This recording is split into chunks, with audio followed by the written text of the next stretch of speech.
Hey there, listeners, and welcome to season 2 of Project Zero. The goal is the same as last year. We're going to hear from some of the journeys of some of the best project leaders in the game. This season, though, we're doing something a little different. We're going to talk a little bit more about AI and the impact it's having on the industry and the worlds around us. My name is Alex Tuck, and I am the host.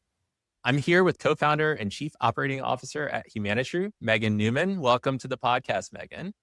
Thanks, Alex. Yeah, I'm Excited to be excited. here. Yeah, I'm excited to hear about your Project Zero. So start us off, Megan. Tell us a little bit about yourself and the work that you do. Sure. So, like you said, co-founder, COO at Humanitru, which I feel like every COO does something a little different. What that looks like for me is I oversee product and engineering, customer experience, which includes like implementation, customer success, as well as account management, and then sales and marketing, which is really cool. My co-founder is our CEO and he's technical. So we try to keep him like dreaming, and then I deal with all the day-to-day. Nice. It sounds like you're never busy. You're very bored in your day job. No day looks the same for sure. That's awesome. Oh my gosh. Love that. Cool. I know you didn't start in nonprofit software. So tell us how you got started earlier in your career. Yeah. Yeah. So I actually started my career in healthcare and was working on projects that were dealing with EMRs that didn't talk to each other, and simultaneously doing fundraising for the Junior League of Boston. And same thing, we had a ton of systems that did not talk to each other. And I used to tell them all the time, I'm able to pull data, like billable code data from 2 different EMRs and like 17 individual provider practices that don't talk to each other. And I'm able to make sense of it. Why are we not able to do that here with our system? So like nonprofits, right? You're talking about, we had a big gala and we were using a system to sell the tickets to the gala, run the silent auction, do like the angel bids. We had another system that was like collecting membership payments. We had systems collecting donations that were different from that. We had our email marketing in a separate platform, and then lots of spreadsheets. So many spreadsheets that sometimes people still ask me for. They're like, hey, do you have that spreadsheet with all our sponsors from 8 years ago? I sure do. But yeah, and so just kind of this parallel of data not integrating, not talking to each other, and like, why was I able to make sense of it at the health system that I was working for, but not able to make sense of it in the nonprofit that I was volunteering with? And I met my co-founder who had built a product in the iLab at UVA that was a fully integrated nonprofit fundraising CRM, donor database, donor management system, lots of different terms for it. And he was solving this problem that I had seen. And so said I would never work for a startup, but then I signed myself up and now we're building a company. That's so cool. Love that. I want to dig in on that a little bit more, but I still want to stay back a little bit. And like, you're the organized one in your organization, Yes. wherever you are, right? And so I'm just curious, like, there's 2 different types of people. There are people that are organized because they have to be and they should be. And there's people that are just naturally organized. As a kid, were you naturally organized? Yes. Yes. Yeah. Yes. And it's funny because people have always pointed that out about me, but it's just who I am. And so I never really thought about it that way, or thought about myself that way, other than people telling me constantly, oh my gosh, yes, I had a system for everything. I don't even know what like organize. I just have systems for everything. Everything has a place. Everything is labeled. I think I probably got my first label maker when I was 10. And my husband will always say, I'll put like the laundry pods in a jar and label it laundry pods. And the jar is see-through. We can see that these are laundry pods. But yeah, I have my label maker right here in my desk drawer next to me, always at the ready. That is so good. I love it. I'm not that person. I had organized stuff, right? Like I definitely like to organize my baseball cards and my Pokemon cards, like all these things, right? But I was not naturally organized. And so it was actually, I gravitated towards project management because it gave me a structure that gave me peace that I didn't have as a kid. Yes. So anyway, very interesting. It's also like aesthetic to me. Yeah. Like there's something, and definitely after I became a mother, got even more crazy about my systems and my organization. But there's something about opening a cabinet or opening a drawer and everything's like where it should be and it looks nice. I'm like a sucker for the Container Store. Take all my Oh my God. money. I love it. I love it. No, same here. And there's some science behind it, right? Like your brain can't function in like a messy space, and you spend so much time context switching and looking for things if they're not organized. Yeah. Right? So anyway, yeah. Yeah. But it's easier said than done. And so you figured it out. So good. Yes. I'm also learning because like I'll create a spreadsheet and share it with my husband on like our nanny's going to Japan for 3 weeks and organizing the childcare and all the things. And it's funny because he's a CFO, also type A, very organized. Although he said in our wedding vows that he thought he was organized until he met me. But he'll take that spreadsheet and rearrange it in a different way. It's all the same information. And so I'm on this journey of what organization means to different people, or like how their brains can look at information differently to get the same outcome. Oh my God, Megan, I'm just proud that I got Isabel on a Google Calendar, shared Google Calendar. Like that was an accomplishment for me because she and I are not the same. You would like to see technology disappear. But anyway, it was an accomplishment though to get her on Google Calendar. We're going 15 years strong now. So Megan, tell me what it was like to go from sort of the healthcare space into it's really tech, it's the tech space, right? What was that transition like? Yeah. It's funny because I think people would think that being a tech co-founder would be very technical, but I'm not at all. I would not know how to set up a Google Calendar. Gosh, what was it like? I think definitely like some imposter syndrome for sure. Coming into a space where I work with a lot of men and a lot of like very technical people, which was different from my experience in healthcare. I think the bigger transition was probably more going from a very corporate environment to a startup environment. My co-founder would tell you I used to show up to work every day in a suit and heels to a co-founding space and with a bunch of tech people in pajamas. And I think that the transition, just the mind shift, and someone who is type A and very organized and an operator, moving from having a lot of structure built for me to no structure and like working with people who don't thrive under structure. I think that was like I loved it, right? It was way less red tape. It was easier to make decisions and move and get projects and things done. But it was definitely a mindset transition between the two. Yeah, for sure. And we also work in the nonprofit space. And so I think coming from a background where it's healthcare and nonprofit and being able to talk to other, like the buyers and be empathetic towards it, like you've actually literally lived what they're living. That's such an important journey for folks to have. And so it's like you can be the translator, you can be the face of the organization. And I think a lot of technically, a lot of SaaS products have, technical folks trying to explain things to nonprofits, and they're building things that aren't necessarily built for the nonprofits. It's built the way that they think it should be built. And so I love that you all co-founded that way, because now you get to play that role of translator and shepherd for the buyers. It certainly makes you very emotionally invested, because if you've sat on the other side of the table, you know how it feels. And anything that goes wrong just like crushes my soul, because I know how it felt to be on that other side of the table. I think it's good to care deeply about your customer base, of course, but it certainly touches me in a different way.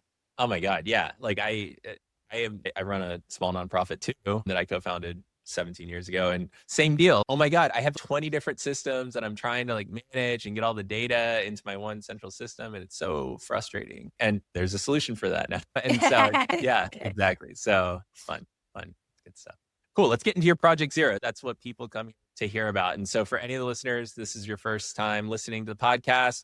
Project Zero is that first project where something clicked, right? There was a really big challenge and you just figured out, oh, wow, there's a better way to do this. Or some of the project zeros for folks are like, oh, wow, I was doing this wrong the whole time. And then I figured out like that was the project where you figured out I can do something better in the next project. So anyway, Megan, tell us about your project zero.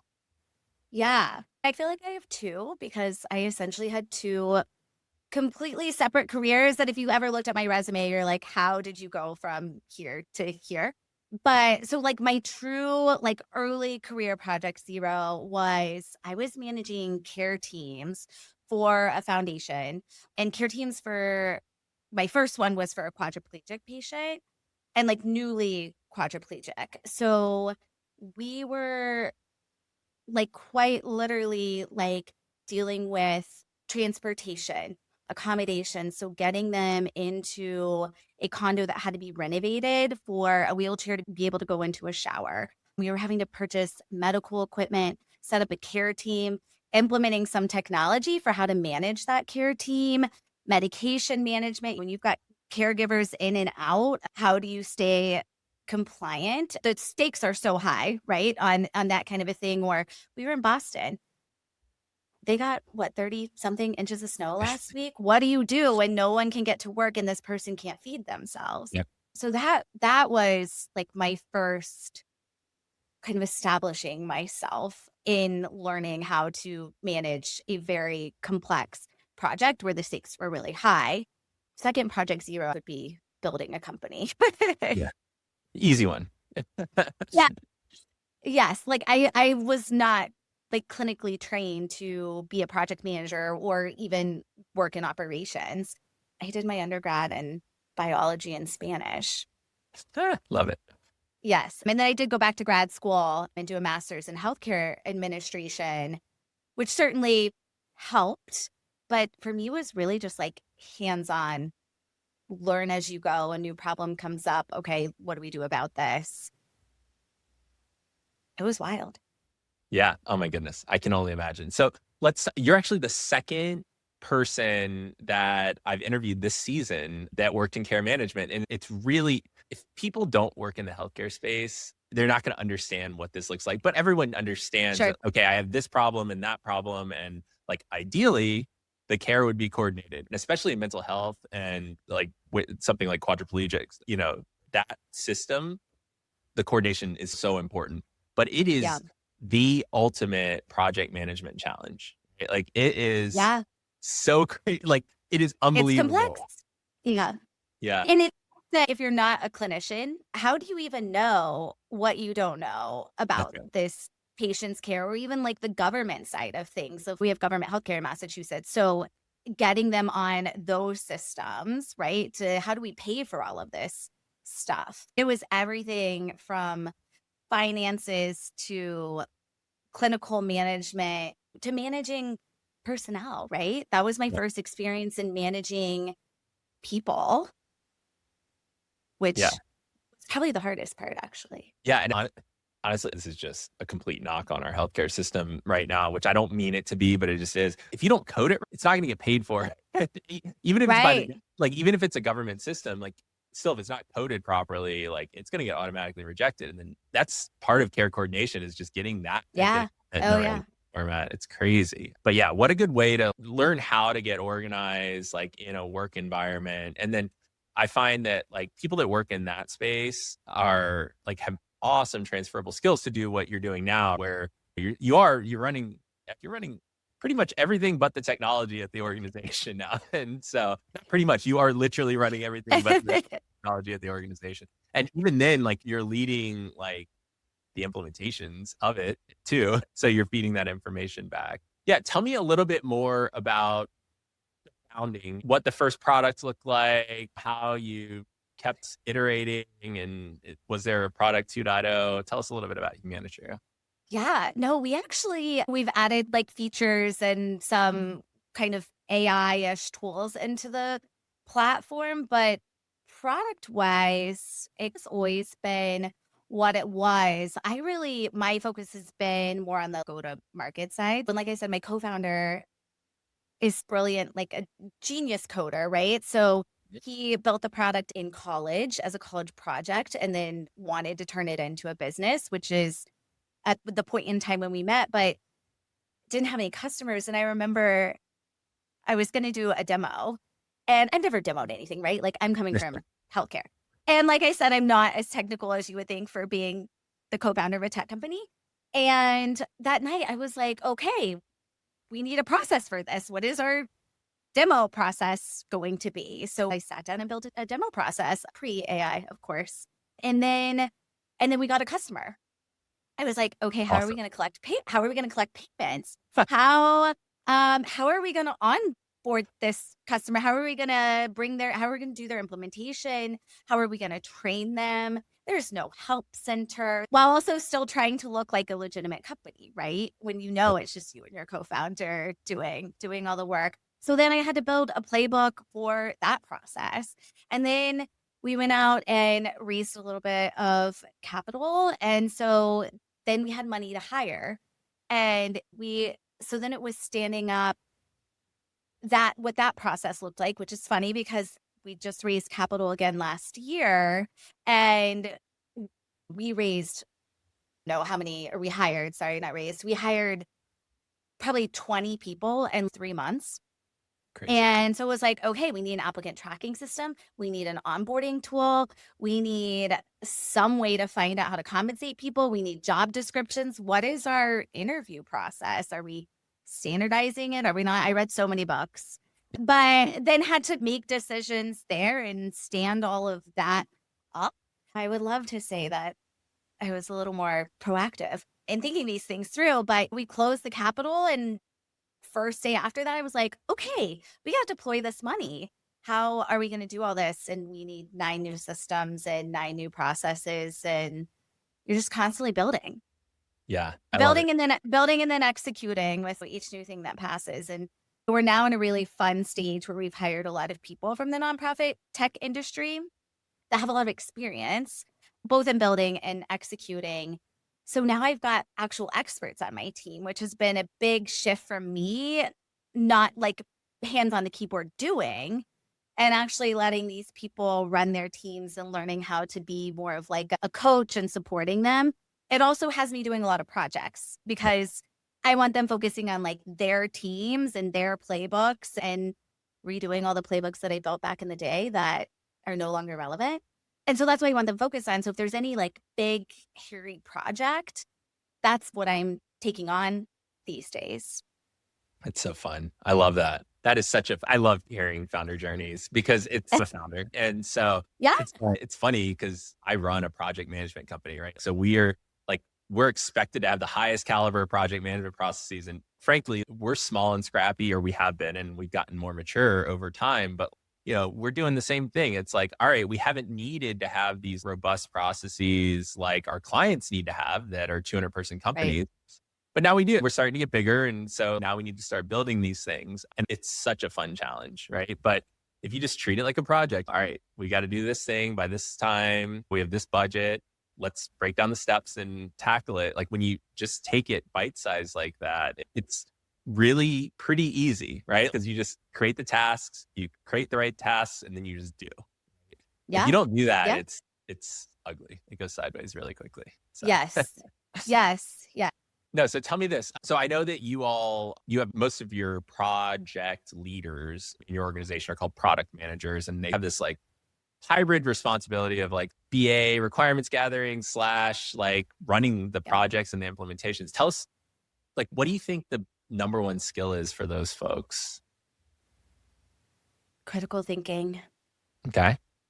Because, and I am like always in awe of our product managers, which similarly operate as they're essentially leading lots of projects, right? A feature build is like a million pieces that have to come together within a time frame and different contributors. The critical thinking side of things, right? Like when they're writing specs for an engineer to build a feature, right? They're doing user interviews to make sure that what we're building is going to be meaningful to our customers. And like you brought this up earlier, like actually being customer led versus just building what you think people want or what you think would be helpful.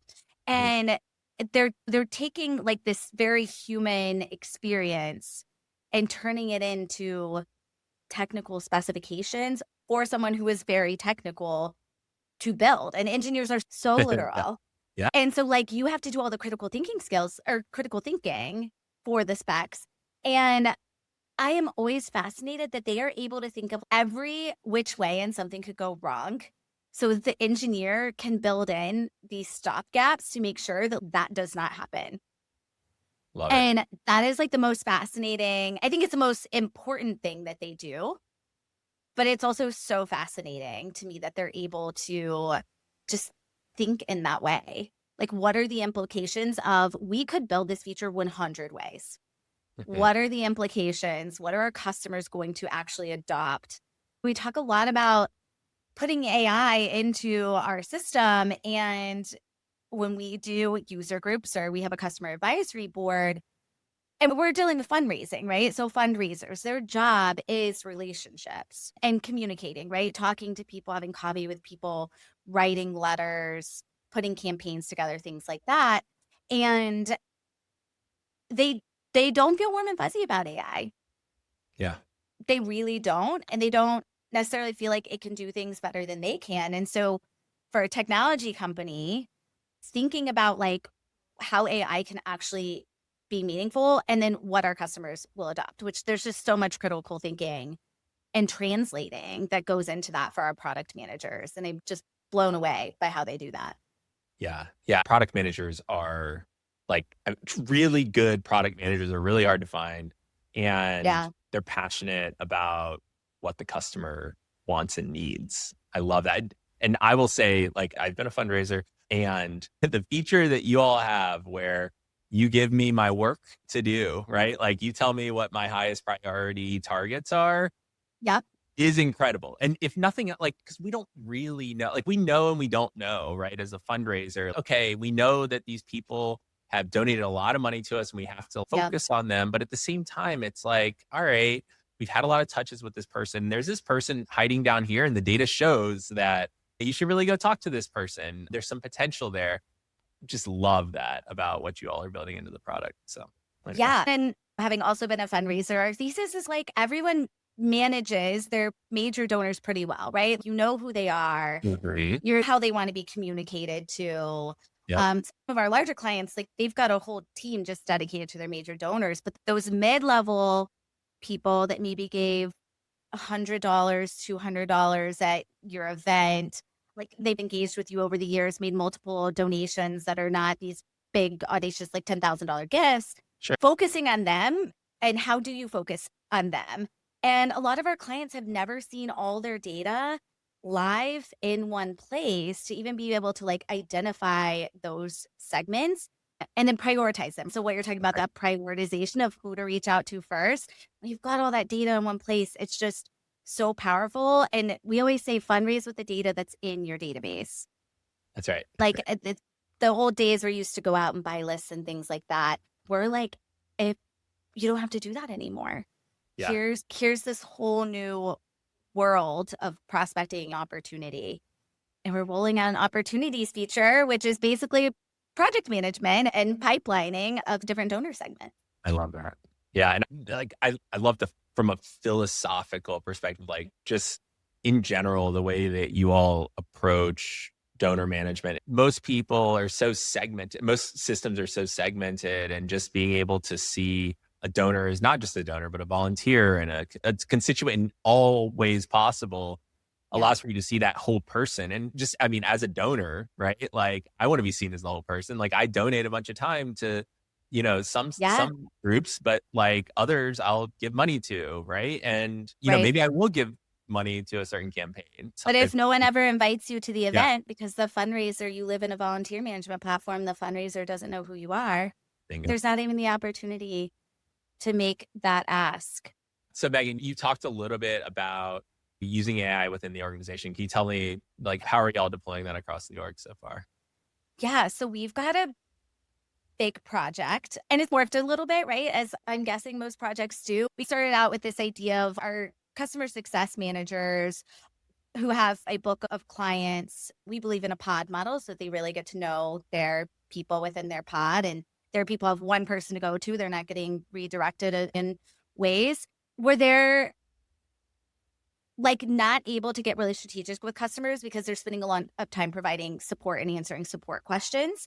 And so this project was really born out of how can we provide the support to customers in a better way so the CSMs can really focus on like quarterly reviews, helping them be strategic. If they want to start using a new feature, they've got a new integration that they've turned on, like really focusing on that big strategy stuff.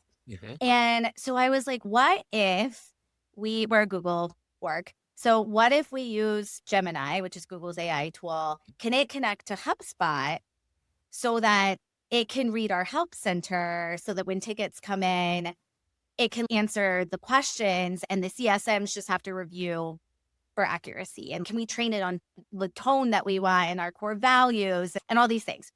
That's where it started. It morphed into our head of customer experience. We did all that, by the way. We hooked up all the tickets and all the things, and it could read all of that.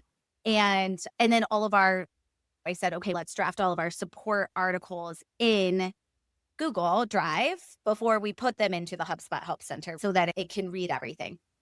And then it morphed into what are the top 5 problems that CSMs are dealing with? And that turned into giving our head of product a list of if we made these 5 tweaks in the system, or we call them like beautification projects where the UI improves. If we did these things, it would save, I don't even remember how many hours, but it blew my mind. Like I was traumatized. Whereas before using AI, right? Like how would I have even pulled 2 or 3 years worth of tickets?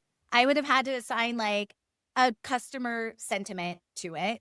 I would have had to assign a like area of the database to it. It would have taken me a year to be able to put the data together to give the recommendations, and then it would be outdated anyways.